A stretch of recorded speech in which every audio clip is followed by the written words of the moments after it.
भारतीय संविधान की प्रस्तावना। संविधान की प्रस्तावना या उद्देशिका उसकी आत्मा होती है, जिसमें देश की शासन नीति, आदर्श, लक्ष्य व आकांक्षाएं प्रतिबिंबित होती है। ये वह प्रारंभिक तथा परिचयात्मक कथन होता है जो संविधान के संपूर्ण अस्तित्व को सूत्र में अभिव्यक्त करता है। इस दृष्टि से प्रस्तावना का महत्व स्वयं सिद्ध है। चूँकि संविधान की प्रस्तावना न्याय योग्य नहीं होती है, अतः उसकी कानूनी स्थिति के संबंध में कानूनविदों के भिन्न भिन्न विचार परिलक्षित होते हैं। जैसे कि श्री गजेंद्र प्रसाद के अनुसार प्रस्तावना अपने आप में ना तो शासन की शक्ति का स्रोत होती है और ना ही शासन को किसी शक्ति से वंचित करने का साधन। यानी कि ये कह सकते हैं कि जो गजेंद्र प्रसाद के अनुसार कि जो संविधान की प्रस्तावना है वो शासन शक्ति का स्रोत नहीं है और न ही शासन शक्ति को वंचित करने का स्रोत बन सकती है। ये ऐसा साधन भी नहीं है। पर प्रस्तावना संपूर्ण संविधान का निचोड़ है। अतः संविधान के किसी हिस्से पर यदि शंका या विवाद खड़ा हो तो प्रस्तावना के आधार पर उसकी व्याख्या की जा सकती है। बहुत सारे देशों में संविधान की व्याख्या को लेकर विद्वानों में मतैक्य नहीं होता है, अलग अलग राय होती है, लेकिन उस संविधान की प्रस्तावना के आधार पर उसका निर्धारण किया जा सकता है, ऐसा अनेक विद्वानों का मानना है। इसी प्रकार केसी मार्कंडन का मत है कि प्रस्तावना संविधान का हमेशा एक हिस्सा रही है। यह संविधान का दर्पण तथा पद प्रदर्शक है।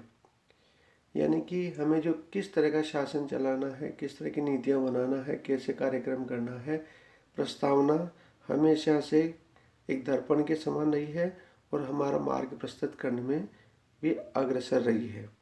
इसी प्रकार पंडित ठाकुरदास भार्गव ने संविधान सभा में कहा था, प्रस्तावना संविधान का सबसे मूल्यवान अंग है।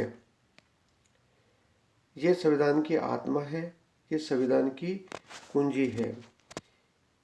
ठाकुरदास जी कहते हैं कि प्रस्तावना संविधान का सबसे मूल्यवान भाग है और ये यूँ कहें कि इसमें कोई अतिशयोक्ति नहीं है कि यह संविधान की आत्मा है, ये कुंजी है। भूतपूर्व मुख्य न्यायाधीश सुब्बा राव के अनुसार प्रस्तावना संविधान के आदर्शों व आकांक्षाओं को बताती है। हमारे संविधान के क्या आदर्श है, हमारी क्या आकांक्षाएं हैं, हमारी क्या सोच रही है, हमारा क्या दृष्टिकोण रहा है, ये सब चीज़ें हमें संविधान की प्रस्तावना के अंतर्गत दिखलाई पड़ता है। संविधान सभा ने अपने प्रथम अधिवेशन में ही उद्देश्य प्रस्ताव पारित करके संविधान की प्रस्तावना में व्यक्त किए गए विचारों को स्वीकार कर लिया था। प्रस्तावना का होना विश्व के कई देशों के संविधानों में देखा जा सकता है, जैसे अमेरिकी संविधान में। भारतीय न्यायपालिका ने केशवानंद भारती बनाम केरल राज्य विवाद में संविधान की प्रस्तावनाओं को उसका हिस्सा माना है, तो दूसरे निर्णय में पूर्व मत को बदल दिया और संविधान का हिस्सा नहीं माना। पर 42वें संशोधन ने प्रस्तावना में परिवर्तन किया, यानी प्रस्तावना संविधान का हिस्सा है जिसमें संशोधन किया जा सकता है, पर मूल ढांचा तथा आत्मा में परिवर्तन नहीं होना चाहिए। भारतीय संविधान की प्रस्तावना।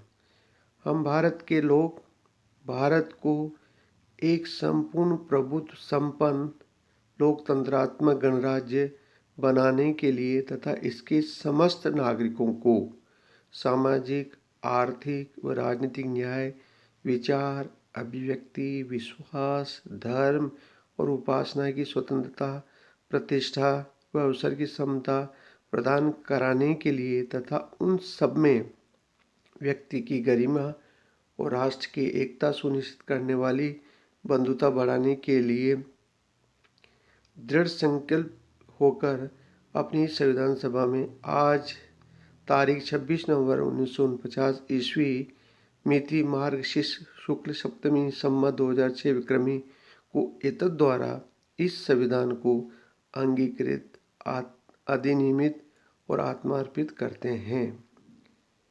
प्रस्तावना के संबंध में संविधान का 42वां संशोधन। बदलते समय की आवश्यकताओं के कारण संविधान में 1976 में 42वां संशोधन किया गया है। प्रस्तावना में अब तक एकमात्र किया गया संशोधन है जिसके माध्यम से प्रस्तावना में कुछ शब्द जोड़े गए हैं। प्रथम पंक्ति में समाजवादी तथा धर्मनिरपेक्ष व एक अन्य स्थान पर तथा अखंडता शब्द जोड़े गए हैं, जिससे प्रस्तावना का वर्तमान स्वरूप इस प्रकार का हो गया है। हम भारत के लोग भारत को एक संपूर्ण प्रभुत्व संपन्न समाजवादी धर्मनिरपेक्ष लोकतांत्रिक गणराज्य बनाने के लिए तथा उसके समस्त नागरिकों को, यानी कि इसमें 3 शब्द 42 संशोधन के माध्यम से जोड़े गए थे। पहला था समाजवादी, दूसरा पंथ निरपेक्ष और तीसरा अखंडता। हम एक समाजवादी राष्ट्र बनाएंगे, क्योंकि संविधान सभा में समाजवादी शब्द को लेकर एक राय नहीं बनी थी, तो इंदिरा गांधी सरकार ने 1976 में 42 संशोधन द्वारा समाजवादी शब्द को इसमें समावित किया गया था। इससे मूल्यों को समाहित किया गया है जिससे हमारा राष्ट्र अग्रसर हो, समानता के आधार पर सबके साथ न्यायपूर्ण व्यवहार कर सके, जो हमारी प्रस्तावना एक मार्गदर्शन के रूप में हमारे सामने उल्लेखित है। प्रस्तावना का एक एक शब्द सोच विचार तथा तोल कर चुना गया था तथा प्रस्तावना में समाहित किया गया था। हर शब्द वाक्यांश एक उद्देश्य, लक्ष्य, नीति तथा भावना को उद्घोषित करता है। अतः प्रस्तावना की प्रमुख शब्दों तथा वाक्यांशों का विवेचन विश्लेषण आवश्यक है। हम भारत के लोग संविधान को अंगीकृत, अधिनियमित तथा आत्मार्पित करते हैं। यह वाक्य भारतीय जनता तथा नेताओं की भावना तथा आदर्श को स्पष्ट करता है। संविधान भारत को जनता या उनके प्रतिनिधियों द्वारा बनाया गया है, स्वीकार किया गया है तथा स्वयं को समर्पित किया गया है। ये वाक्य उन आलोचकों के लिए प्रत्युत्तर भी है जो ये कहते हैं कि संविधान सभा चूंकि निर्वाचित सभा नहीं थी, अतः उससे प्रतिनिधि सभा नहीं कहा जा सकता है। वस्तुतः संविधान सभा को प्रतिनिधि सभा न मानना एकांकी दृष्टिकोण तथा अतिशय तर्कशीलता का परिणाम है। संविधान सभा के अधिकांश सदस्य स्वतंत्रता आंदोलन को नेतृत्व प्रदान कर रहे थे और इस अर्थ में जनता की भावनाओं का प्रतिनिधित्व कर रहे हैं। आगामी चुनाव में जनता ने उन नेताओं को चुनकर अपने समर्थन की मोहर लगा दी थी। संपूर्ण प्रभुत्व संपन्न भारत अब संप्रभु राष्ट्र है जिसके आंतरिक एवं बाह्य दोनों मामलों कोई विदेशी शक्ति हस्तक्षेप नहीं कर सकती है। समाजवादी शब्द काफ़ी सोच विचार विमर्श तथा वाद विवाद के उपरांत इसको समाहित किया गया है। इसका तात्पर्य है कि सभी वर्ग के साथ एक समाजवादी समतावादी दृष्टिकोण को अपनाया जाएगा।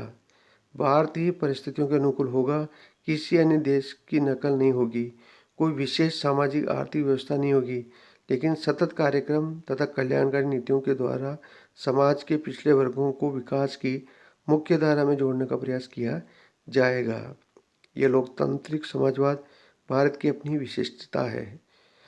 पंथ निरपेक्षता प्रस्तावना में जोड़ा गया है। इसका तात्पर्य है कि राज्य का कोई अपना धर्म नहीं होगा तथा सभी नागरिक अपना अपना धर्म पालन करने के लिए स्वतंत्र है। इसमें सभी धर्मों के प्रति सहिष्णुता का भाव निहित है।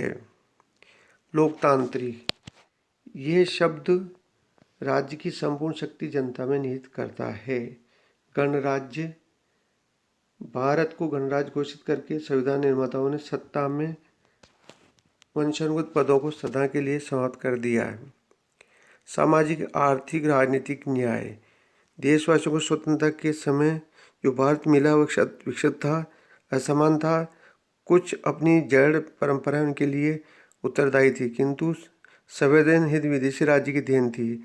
अतः संविधान निर्माताओं ने देशवासियों हर प्रकार के न्याय समानता का मरहम लगाना चाहते थे। उनके साथ सामाजिक आर्थिक राजनीतिक न्याय प्रदान किया जाएगा। सभी व्यक्तियों को विचार, अभिव्यक्ति, विश्वास, धर्म, उपासना की स्वतंत्रता होगी और व्यक्ति की गरिमा का पूरा ध्यान रखा जाएगा। ऐसा करते समय भारत बहुआयामी समाज है, जहाँ भाषा, क्षेत्र, धर्म, रीति रिवाज आदि का बहुरंगी इंद्रधनुष है। उनकी भावनाओं, आस्थाओं, विश्वास के साथ तथा मानवीय गरिमा के साथ जीवन यापन कर सके, ऐसा वातावरण निर्मित किया जाएगा। राष्ट्र की एकता, अखंडता सुनिश्चित करने वाली बंधुता हमारी संस्कृति वसुधैव कुटुंबकम के आदेश का पक्षधर रही है, जो समाज संपूर्ण विश्व की एक परिवार के रूप में समझने का आदर्श सपना देखता है। इसलिए हम सभी के साथ पूर्ण स्वतंत्रता, समानता, बंधुत्व के आधार पर व्यवहार करेंगे। किसी के साथ कोई भेदभाव नहीं होगा। इस तरह से हमारे संविधान में प्रस्तावना एक मूल रूप में उल्लिखित है। उसमें एक स्पष्ट उदाहरण सहित उल्लेखित कर दिया गया है कि किसी भी व्यक्ति के साथ किसी भी प्रकार का भेदभाव नहीं किया जाएगा। प्रत्येक व्यक्ति को समान अवसर मिलेगा, उसकी गरिमा का ध्यान रखा जाएगा, सबके साथ सामाजिक, आर्थिक, राजनीतिक न्याय किया जाएगा।